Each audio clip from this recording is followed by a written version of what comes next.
বাঁচবে এমন না, তুমি নিজেও জাহান্নাম থেকে বাঁচবে এবং তোমার পরিবার বর্গ যারা রয়েছে, তোমার আহাল যারা রয়েছে তাদেরকেও জাহান্নাম থেকে বাঁচাও।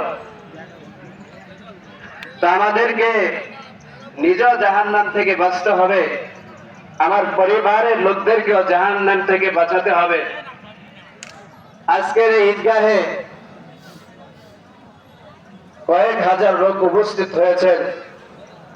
আপনি একটু চিন্তা করুন, গত ঈদগাহে গত ঈদের নামাজ আমার অনেক ভাই আমার সাথে পড়েছে, আজকে তারা এখানে উপস্থিত নেই, তারা অন্ধকার কবরে চলে গেছে। আল্লাহ তাআলা আমাকে এই ঈদ পর্যন্ত হায়াত দিয়েছেন, আমি কি বলতে পারি যে আমি আগামী ঈদ এই ঈদগাহে পড়তে পারবো? এমন নিশ্চয়তা আছে? এমন নিশ্চয়তা নেই। আমরা এটাও নিশ্চয়তা দিতে পারি না যে আমি এই ঈদের নামাজ পড়ে আমি বাসায় পৌঁছতে পারবো, সেই নিশ্চয়তা আমার নেই।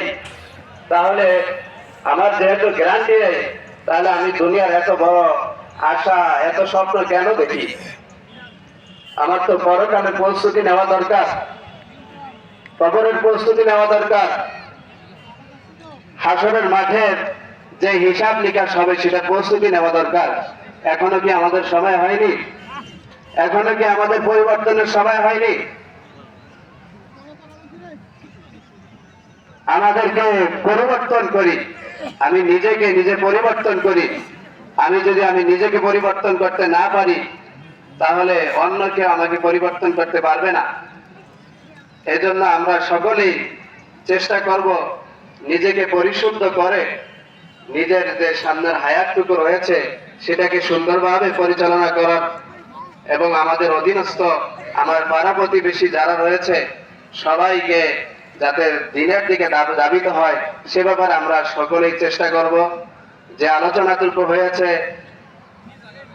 সময় সংক্ষিপ্তের কারণে অনেক কথাই বলা হয়নি, অনেক কিছুই বলার ইচ্ছা ছিল।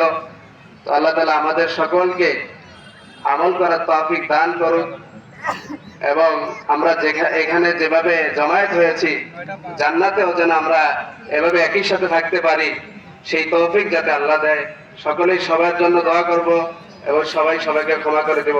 আসসালামু আলাইকুম ওয়া রাহমাতুল্লাহি ওয়া বারাকাতুহু।